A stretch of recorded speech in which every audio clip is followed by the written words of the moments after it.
Bienvenue dans Contre-Expérience, le podcast qui met en lumière des parcours contre-stéréotypés dans la recherche. Chaque épisode va vous faire découvrir le quotidien, les défis et les réussites de femmes et d'hommes aux trajectoires atypiques. Je suis Romain Sabatier, directeur associé de Coop Égal, cabinet spécialisé dans l'accompagnement des organisations de travail dans leur transition égalitaire. J'accompagne le CNRS dans ce projet de podcast. Aujourd'hui, nous recevons Jean-Marie, docteur en informatique et géométrie algorithmique. En 2010, il est jeune papa tout en étant encore étudiant.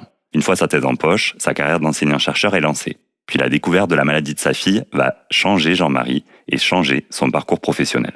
Comment alors donner sens à ses recherches et articuler ses obligations professionnelles avec ses autres casquettes de papa solo et aidant ? En France, comme ailleurs, c'est encore le plus souvent les femmes qui sont en première ligne de la prise en charge du travail gratuit de soins aux personnes dépendantes. C'est un facteur central des inégalités professionnelles entre les femmes et les hommes. Les femmes sont par exemple 8 fois plus sans emploi pour raisons familiales que les hommes selon l'INSEE. 80% des temps partiels sont pris par des femmes et 6 aidants sur 10 sont des femmes. Jean-Marie, par ses choix et son parcours, nous offre une contre-expérience. Entendons ces voix qui, loin des stéréotypes, ouvrent la voie à une science et une société plus inclusive. Bonjour Jean-Marie et merci d'être avec nous aujourd'hui. Bonjour Romain, merci pour l'invitation. Tu as grandi dans l'ouest de la France, dans la région de Nantes. Ta mère était en charge du foyer et ton père vendeur. Aucun des deux n'a poursuivi des études après le bac et donc, à l'origine, l'université n'était pas dans ta culture familiale. J'ai donc envie pour commencer de revenir sur ta rencontre avec l'université. Quels souvenirs gardes-tu de cette transition entre lycée et université ? Déjà, il faut dire que j'ai la chance d'être dans une famille où même si l'expérience n'était pas celle des études supérieures, il y a eu un soutien de toute la fratrie, mes sœurs et moi, pour nous accompagner sans restriction dans la poursuite des études. Donc ça, c'était une vraie chance et là-dessus, je peux les remercier. Grâce à une bourse notamment d'étudiants sur critères sociaux et puis à des jobs d'été, j'ai pu financer ces années d'études. Et ce que j'ai vraiment ressenti en arrivant à l'université, c'est un gigantesque espace d'épanouissement culturel, scientifique, social, sous toutes les facettes.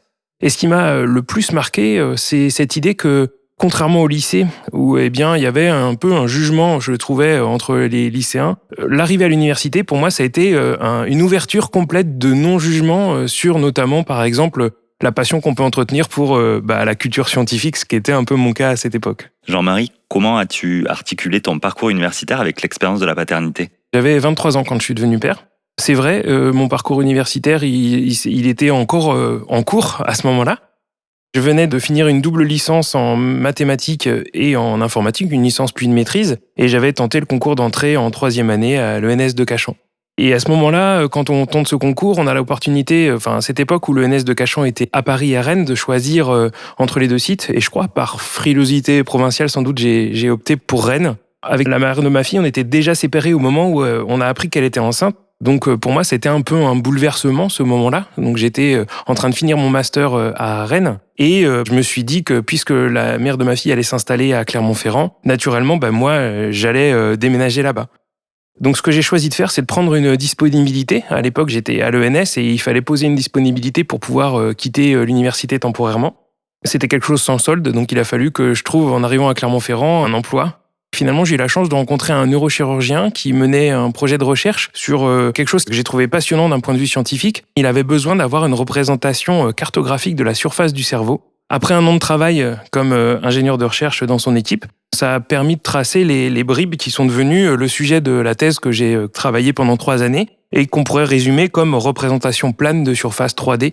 L'idée, c'était, puisqu'on s'était intéressé à ça pour le cerveau, on pouvait aussi l'appliquer à d'autres choses et développer des techniques informatiques et mathématiques pour pouvoir proposer cette représentation. Évidemment, en parallèle, j'avais aussi un rôle de père à assumer, ça me paraissait évident. Au début de la vie de ma fille, on passait beaucoup de temps à 3, même si on était séparés avec la mère de ma fille. Il y avait un espace commun autour de l'enfant. Et puis, plus on avançait, plus j'ai eu l'opportunité de passer du temps avec elle, les week-ends par exemple. Et donc, petit à petit, on a construit notre culture à elle et moi, tous les deux. Alors, tu as parlé de normal, d'évident. Tu me disais aussi, je ne m'imaginais pas vivre loin de ma fille. Comment tu t'expliques ce décalage entre ce qui pour toi était normal, évident, et en revanche, ce qui pouvait être perçu parfois de manière encore stéréotypée comme un domaine réservé aux femmes, aux mères, à savoir le soin et l'éducation des enfants? Je pense que j'ai grandi dans une famille où il y a cette culture d'être attentif à toutes et à tous, et notamment aux plus jeunes. J'ai partagé beaucoup de temps quand j'étais enfant avec des personnes plus jeunes, avec mes sœurs, mes cousins, cousines. C'était vraiment l'esprit dans lequel j'ai grandi. Et puis l'un des premiers jobs que j'ai assumé, ça a été babysitter. Là, j'ai eu l'occasion de bénéficier de la reconnaissance locale de ma mère qui avait déjà une activité d'assistante maternelle. Et du coup, les familles qu'elle connaissait m'ont sollicité naturellement, sans se questionner sur le fait que j'étais un garçon, je pense, ou du moins, j'ai pas perçu cette dimension-là. C'est vrai qu'en fait, au moment où je suis devenu père, il y a eu ce rôle à s'approprier qui est pas du tout le même que d'accompagner des cousins-cousines, de faire du babysitting. Et j'ai eu une trajectoire où j'ai ressenti que c'était une place qui était plus à négocier. J'ai vraiment eu ce sentiment-là, notamment parce que la mère de ma fille avait construit une relation très fusionnelle avec ma fille et il me fallait construire cette place d'autres parents. Pour moi, ça a été un long chemin qui a entraîné des choix. Comme je l'ai dit précédemment, le fait de déménager à Clermont-Ferrand. Après ma thèse, j'ai fait un postdoc d'1 année en Italie et j'ai réussi à négocier avec l'équipe qui m'accueillait de passer 1 semaine par mois à Clermont-Ferrand, loin de Gênes, pour pouvoir passer du temps avec ma fille. Donc c'était des engagements comme ça que j'ai réussi à installer dans ma vie professionnelle et personnelle pour pouvoir du coup m'engager pleinement dans mon rôle de père. Et puis ensuite, j'ai été recruté comme maître de conférence.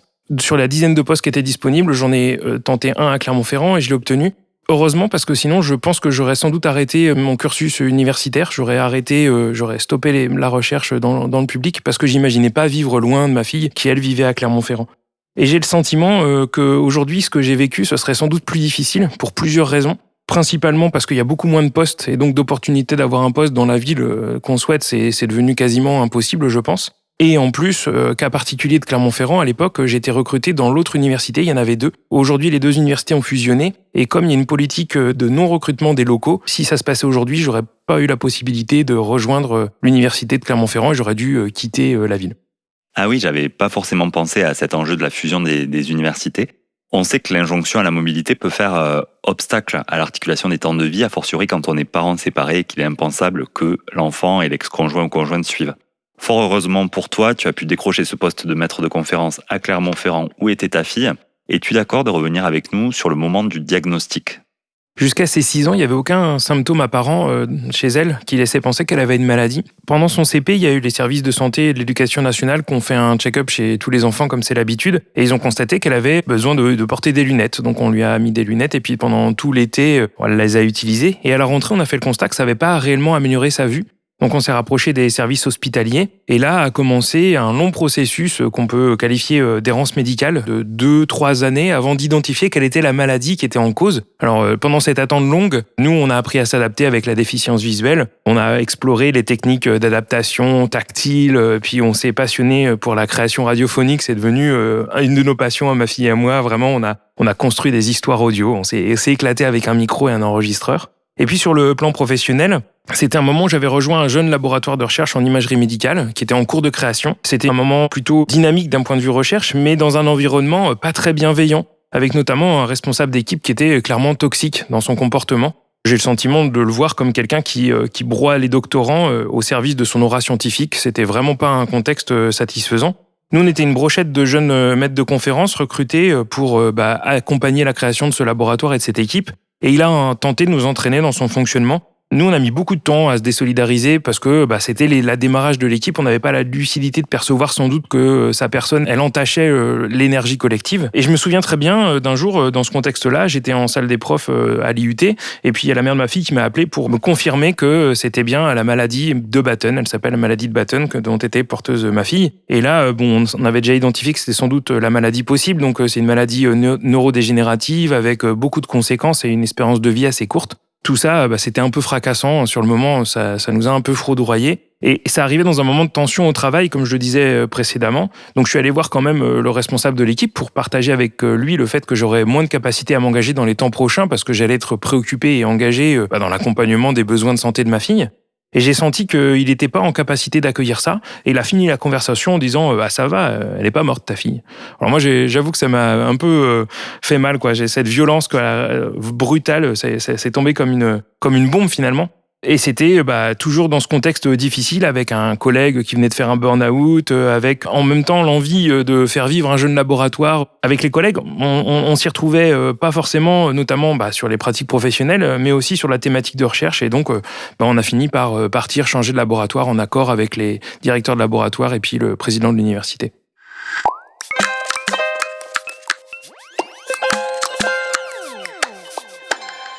Merci de partager ça avec nous.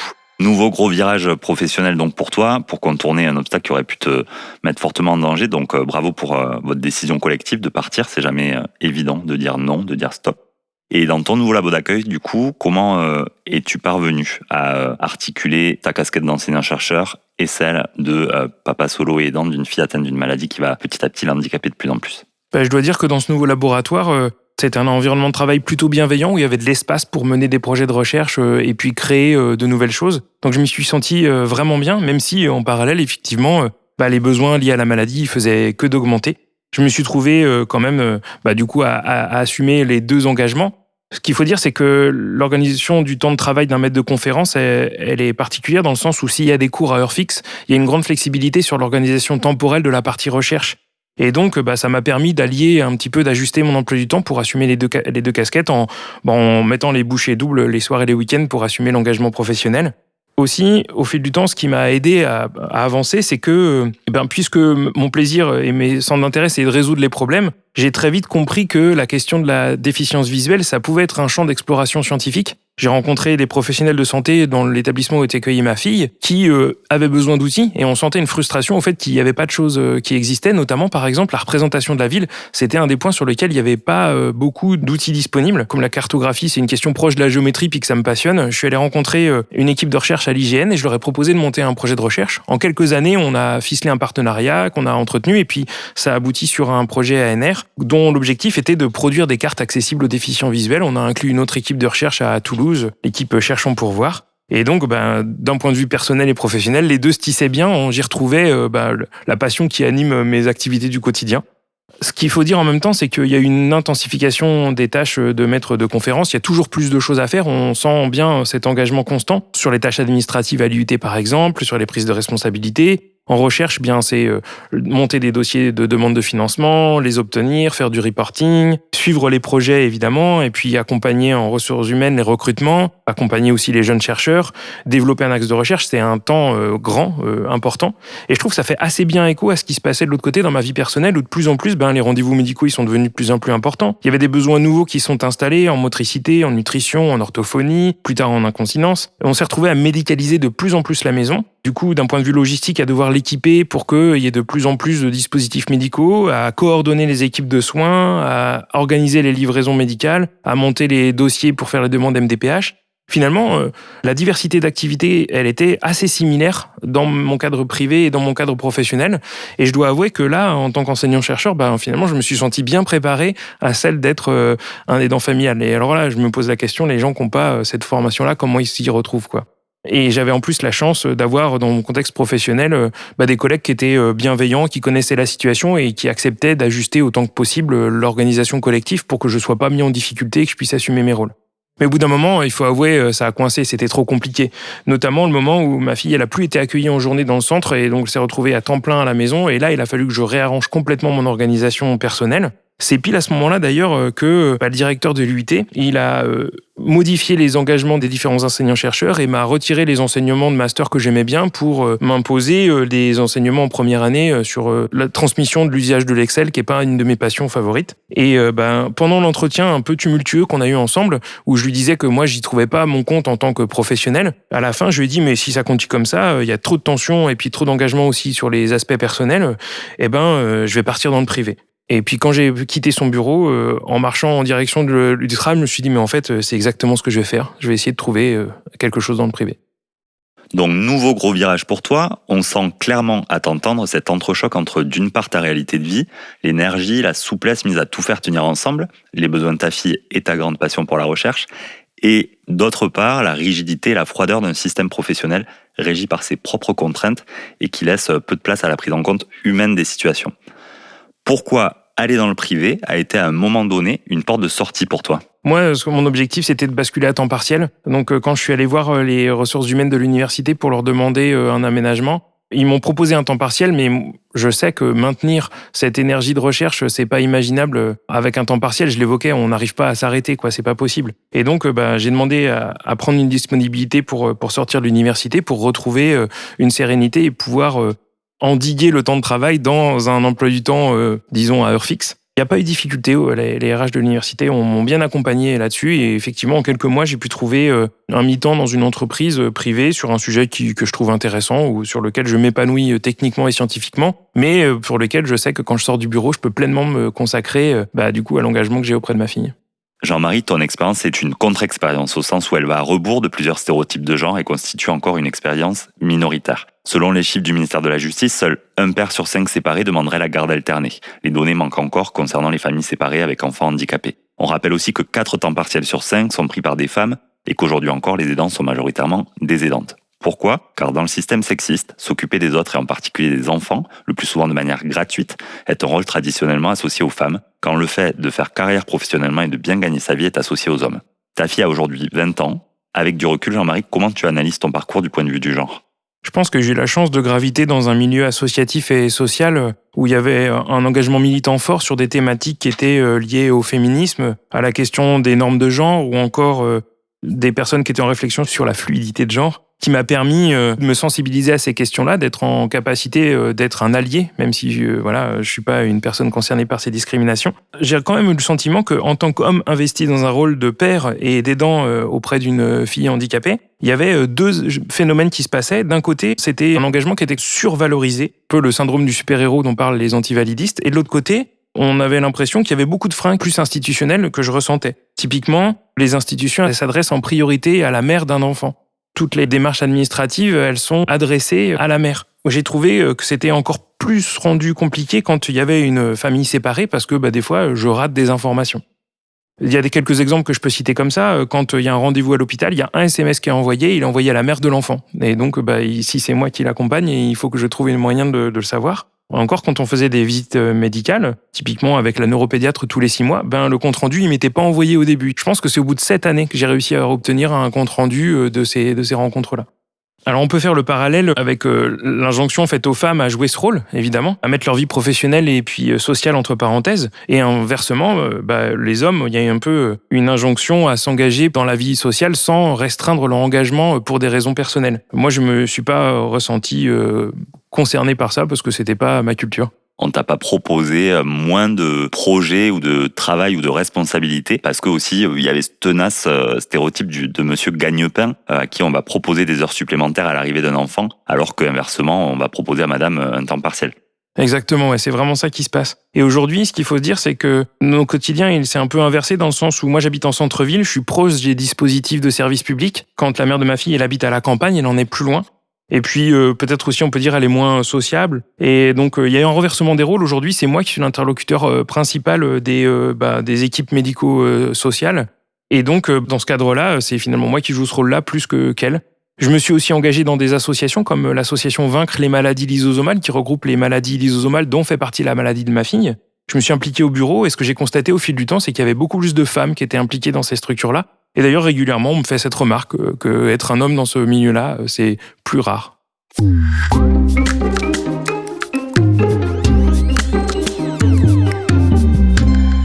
Venons-en maintenant à la question I have a dream. Si tu avais le pouvoir là tout de suite de mettre en œuvre une mesure pour favoriser l'égalité et de meilleures conditions de travail, laquelle choisis-tu ? Je crois que ce serait de mettre tout en œuvre pour faire appliquer le droit à la déconnexion soir et week-end dans un contexte professionnel. Favoriser les temps partiels choisis, même pour les chercheurs et chercheuses. Aujourd'hui, on sait que c'est pas le cas. Il y a peu de chercheurs-chercheuses qui peuvent faire ce choix-là. Mais ce que je trouve compliqué, c'est que le rythme de l'université, il est tellement fracassant, gigantesque, c'est un piège dans lequel on travaille sans s'interrompre et il est difficile de sortir de ce rythme finalement. Sans une régulation forte et collective, j'imagine pas qu'on puisse quitter ce rythme-là. Je pense que c'est notre rôle en tant que senior à l'université de transmettre aux jeunes générations que finalement, s'ils commencent leur thèse, ils vont partir comme des fous. Mais en fait, leur carrière professionnelle, elle va s'étaler sur 40 ans et on peut pas demander à quelqu'un de faire un marathon à la vitesse du sprint. Toute une carrière, c'est déraisonnable. Ce qui est dur, c'est qu'on se l'impose soi-même. J'avoue que je sais pas comment on pourrait rendre cet environnement moins toxique. Ce sera peut-être l'objet d'un prochain épisode sur les solutions. On va arriver au terme de cet entretien. Si on pouvait remonter le temps, quel message aurais-tu aimé entendre quand tu étais le jeune Jean-Marie qui sortait de sa thèse ? Je pense qu'un des points avec le recul sur lequel j'aurais aimé être plus attentif, c'est au recrutement des jeunes chercheurs avec qui on travaille, jeunes chercheurs et chercheuses, être attentif à une diversité de genre et d'origine, parce que j'ai constaté au fil du temps que construire une équipe qui soit diverse, ça permet un environnement de travail qui est plus agréable et apaisé. Merci beaucoup, Jean-Marie. Je ne doute pas que ton parcours et tes mots résonneront chez de nombreuses personnes. Et vous qui nous écoutez, on a 2 faveurs à vous demander. D'abord, partagez cet épisode, s'il vous plaît. On a besoin de vous. Ensuite, si vous aviez à choisir un seul geste ou outil qui pourrait faciliter le quotidien d'une personne aidante au travail, lequel serait-il et pourquoi ? Merci de partager vos retours en commentaire.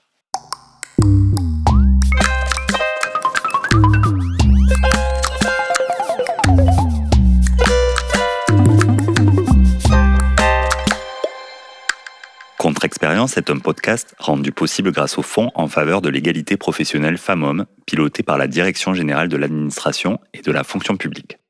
Ce podcast a été conçu en partenariat entre Coop Égale et la mission égalité du CNRS Rhône-Auvergne, avec le concours du studio Plus 8 et le précieux soutien de la direction régionale Rhône-Auvergne du CNRS et de la mission pour la place des femmes au CNRS. À très bientôt pour de nouvelles explorations.